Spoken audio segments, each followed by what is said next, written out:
Hey, welcome to BenUp, where I use my indigenous Igorot roots, adopted American roots, and Catholic roots to navigate through life's messy waters. I have left lockdown Chicago, and on my way down again to my favorite spot down south, and you know what that is, South Louisiana. I know I was there just a couple weeks ago, but I'm going back down there to spend some more time with my sister. Go fishing with my good friend and brother-in-law, Johnny, a.k.a. Captain J. So I got a long drive ahead of me, and I'm going to use this drive. I use some of this drive to share some of my thoughts with you. Maybe put together an episode, maybe two, who knows. We'll see. Hey, so I just passed this guy from Chicago, definitely from Chicago. I know that because of his White Sox paraphernalia on his car. But this guy, he's by himself. He's not an old guy, you know, looking fairly young guy, but he by himself wearing a mask. Now, right now I'm in South Illinois, and there is nothing out here but trees and cornfields, all right? Kind of see that in the back there. Trees and cornfields. No, so I get it because he's from Chicago, and that's lockdown Chicago, and everybody has succumbed to the fear mongering and the whole fear thing, and it's real. It's real there. So I get it, and unfortunately, it's a sad thing. So this got me thinking about the things that kind of surfaced recently, last week. I say surface, but buried, okay? Because anytime you get any news that speaks against the narrative, this fear-mongering narrative, these big tech giants like Facebook, Twitter, Instagram, man, they're gonna bury it. Okay, they're gonna censor it because you know what they're all in line with the party of death, the Democrats and the whole globalist agenda and all that stuff. Recent New York Times article. The New York Times. This is the New York Times, guys. You know how much I don't like the New York Times, and many of you out there who watch me probably don't like them either. They're a leftist media outlet, just they're like CNN and MSNBC.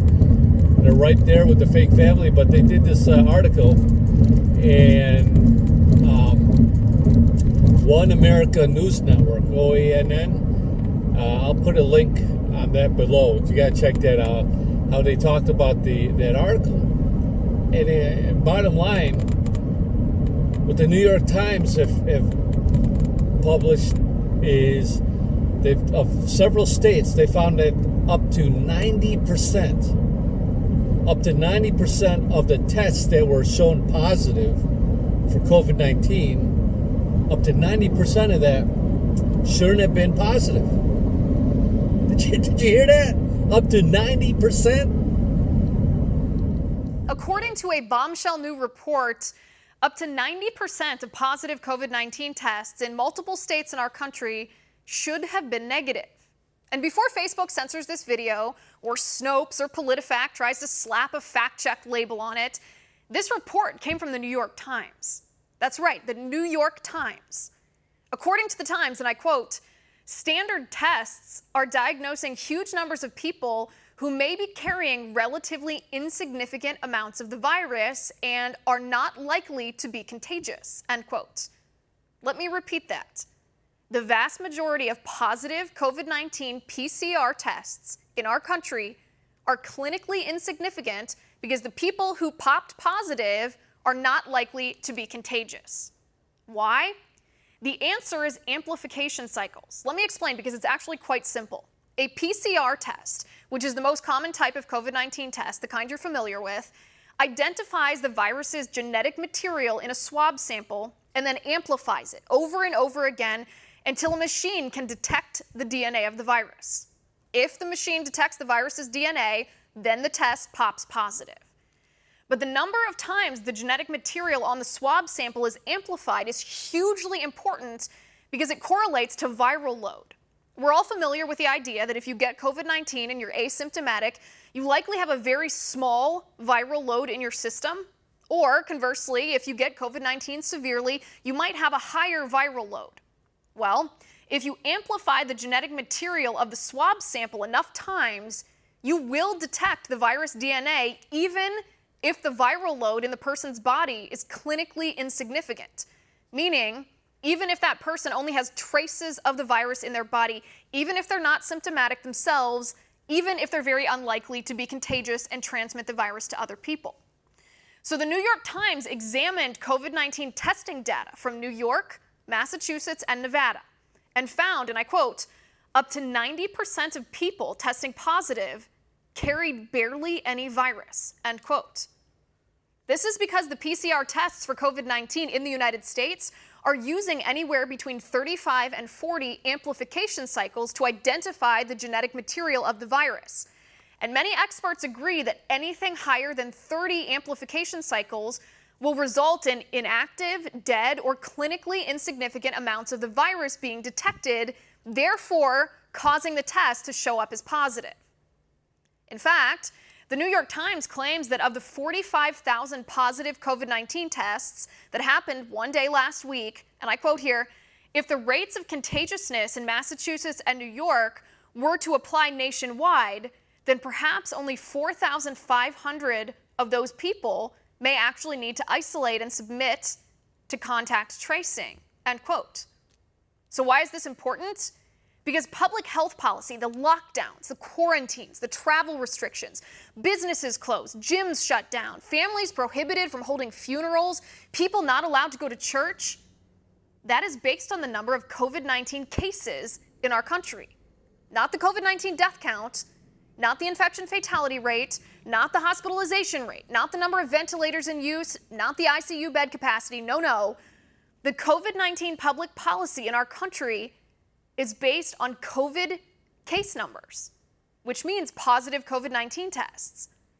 And according to the New York Times report, up to 90% of positive COVID-19 tests should be negative.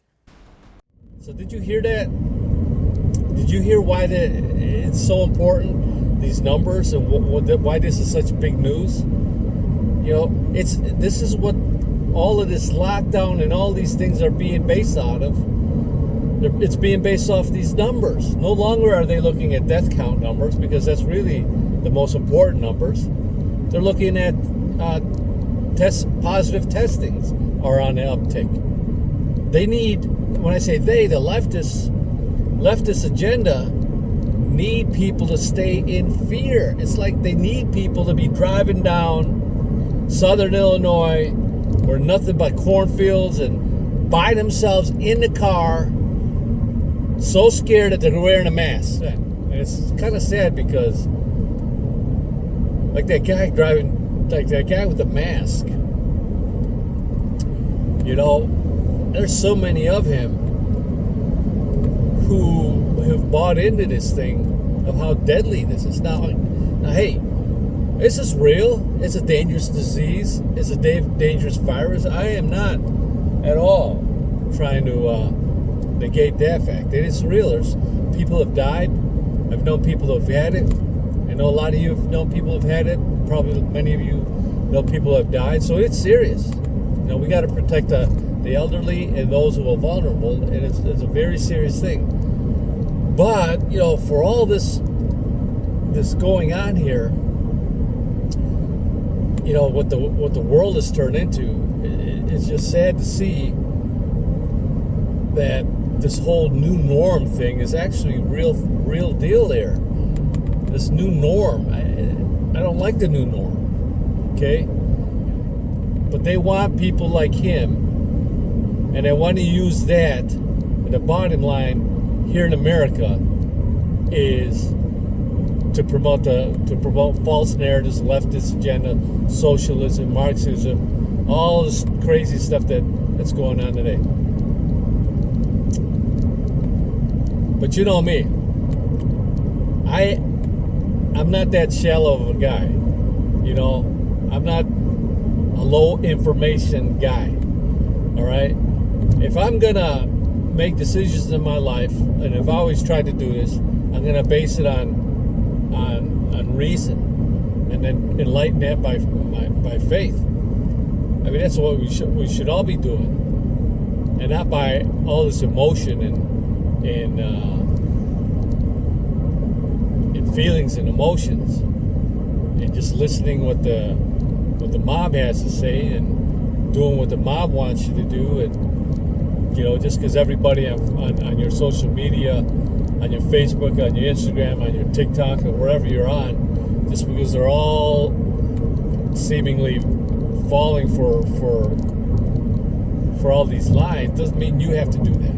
Because I don't. For me, it's pretty clear. I look at things. I look at things much in a deeper way. Here's what I at the last rest area, I folded over a napkin. This is my graphic. This is my it's what you can do when you're driving, right? You can't really. I made this little triangle. If you can see that little triangle, okay. Made this little triangle, and you see on the top that little triangle. On the top is that arrow up. So that up represents, for me, God. Okay. All the little dots on the bottom, they represent all the different narratives and agendas and talking points that are going on above. And we all get caught up on those little dots. Okay? We get caught up on those little dots. Those little dots, the big dots right now are what? Racism. America's the biggest racist country in the world. There are white people out there. All the white cops are out there stalking black people. All these crazy things. Racism. And it's a complete lie. America is not the most racist. It's the least racist country in the world. And I'm so glad I live in it. The other dots on there are you name it. There's just so many. Whether that be racism, COVID-19, white privilege, immigration, climate change, taxes, healthcare, gender, economic inequality, gun control, foreign policy, etc., etc., etc. But you get caught up on that. If you get too caught up in that, then we have become too involved in the world. One thing I understood, and a big thing I learned, especially from my mom, is that that we're supposed to be in the world, true, but we're not supposed to be of the world, because this is not our home. She understood that clearly. Unfortunately, that was imbued and inculcated in me to think that way. Okay? Because here, the bottom line is, let's talk politics here.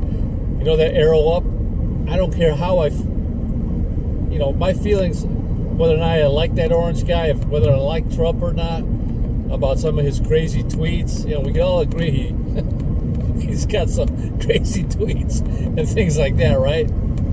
But you know what?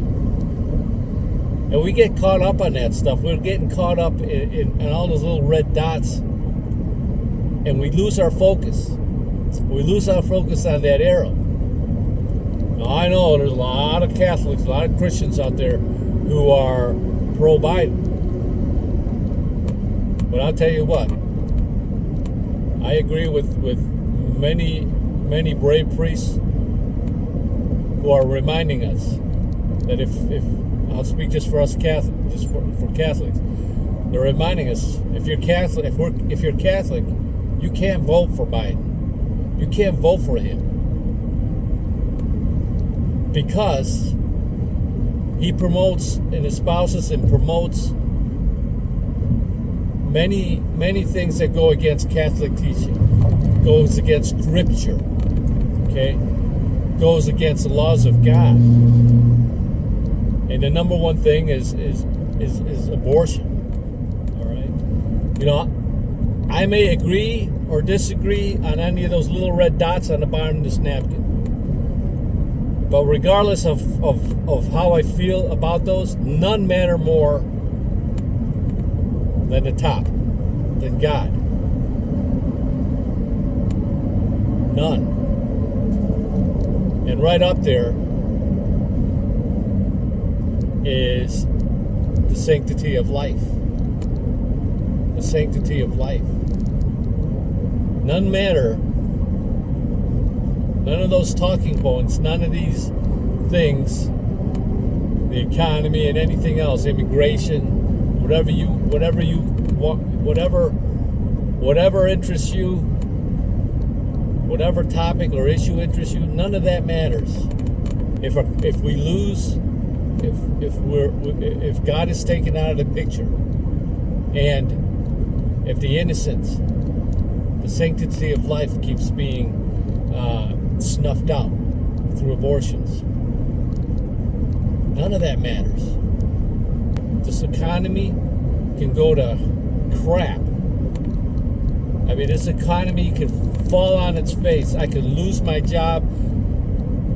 We can lose so many things in this world.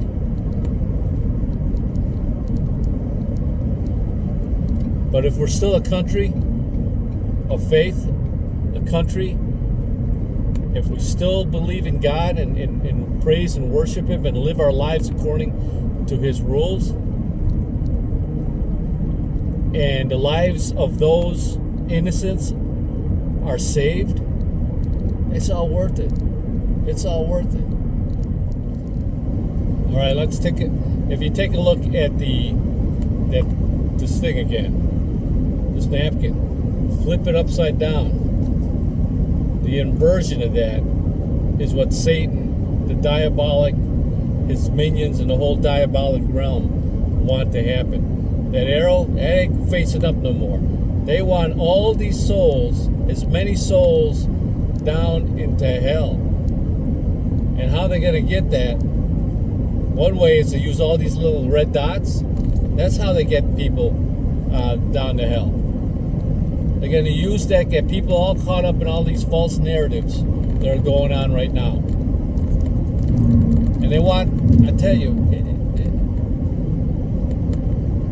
cut to the chase. The bottom line. This is about spiritual warfare. This is about good versus evil. Okay? If you get too caught up in all these other things, you're going to miss the whole point. Because the whole point of what's going on these days are all these red dots up top there that I mentioned. The devil wants to use these red dots to turn us away from God. Bottom line, turn us away from God. And if he can get as many innocent dead babies killed in the process, the better. That's what he wants.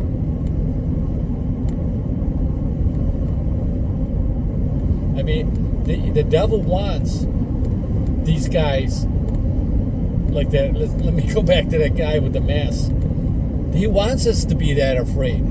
He wants us, if we can be afraid, so afraid that we turn away from God, or turn further away from God, he's accomplished his goal. That's the bottom line. I mean, look at what this whole COVID thing has done for the faithful in churches. I mean, it's sad right now how many people have given a choice between going to Mass, for us Catholics, for going to Mass, partaking in the holy sacrifice of the Mass, either that or staying home and streaming it online. You know, there's a lot of people that would rather stream it online because they're so fearful. This word safety has been so co-opted that it's in their head. I mean, they're like this guy driving by himself with the mask on. They'd rather stay home. Which begs the question is, where are these people in their faith? I mean, really, we have to ask ourselves. I mean, when it came down to it, I remember last time, not too long ago, here in back in Chicago, that our bishop there, our Cardinal, what's his name, had, up there, the obligation to go to Mass every Sunday is no longer an obligation because of this COVID thing. And, it's bad enough that so many Catholics have fallen away from their faith. It's bad enough before COVID. Now, it's accelerated so much. I mean, the most painful thing for me, really, the most painful thing, again, if you take all the little red dots I mentioned, you cut through that, and the bottom line, it's about spiritual warfare for me. And the most painful thing is seeing how Satan and the diabolic realm is winning with a lot of people. A lot of people I know, a lot of people I love, a lot of people I care about, and I know a lot of people love and care about. How a lot of them aren't going to church anymore, aren't going to Mass anymore. How a lot of them, and if they do, they won't go to communion.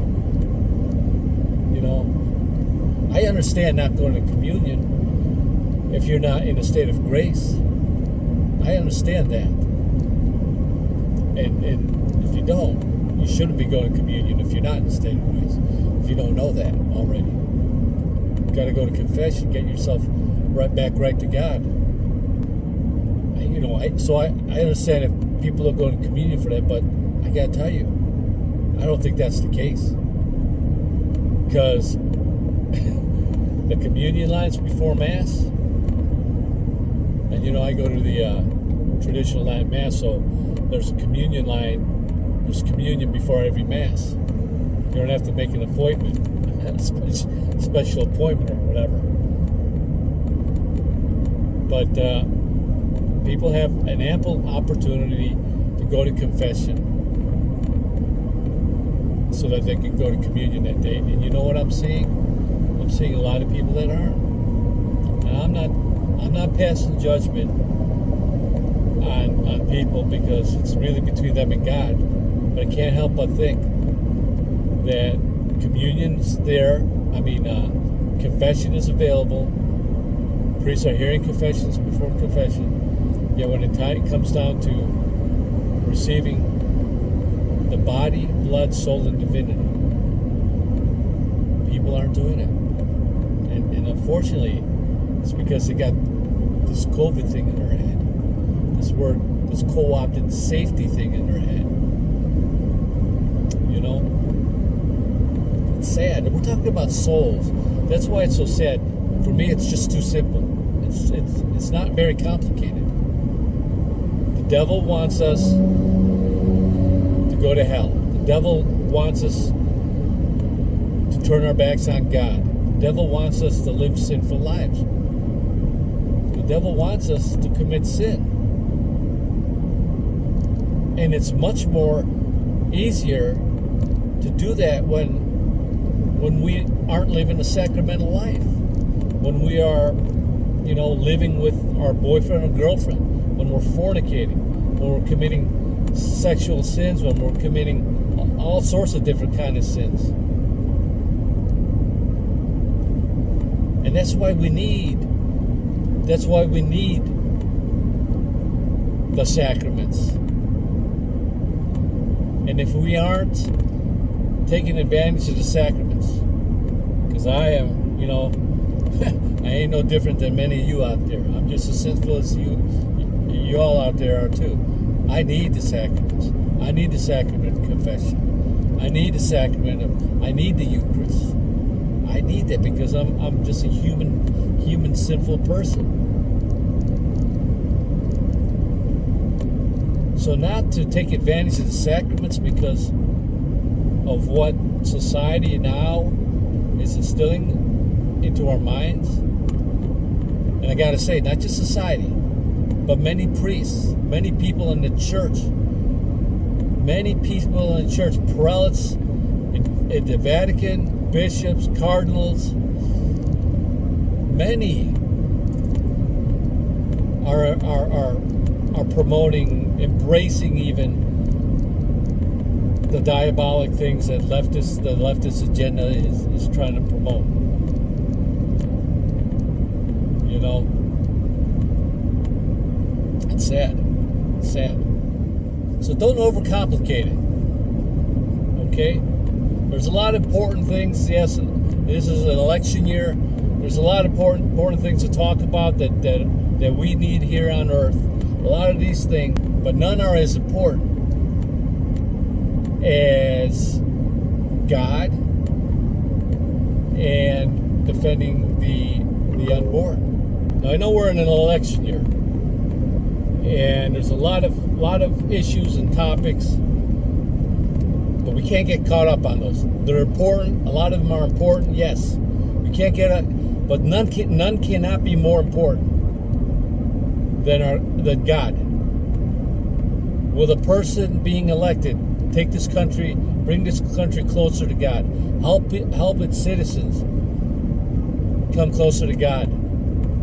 Number one, and then next to that, just as important, will the person who's going to occupy the Oval Office in this coming election, will they protect the innocent? Will they stand up for the sanctity of life, every life, born, unborn, the elderly? That's what we have to be thinking about. That's what has to be on our mind. And we can't let all these false narratives, all these leftist agendas, can't let that get in our way. That's got to be our number one priority. It's got to be.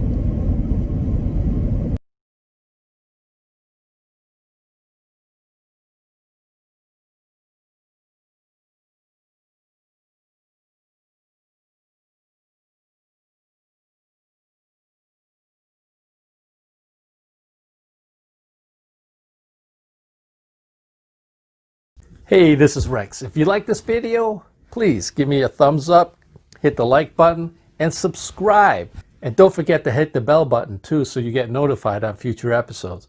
So until next time, God bless you.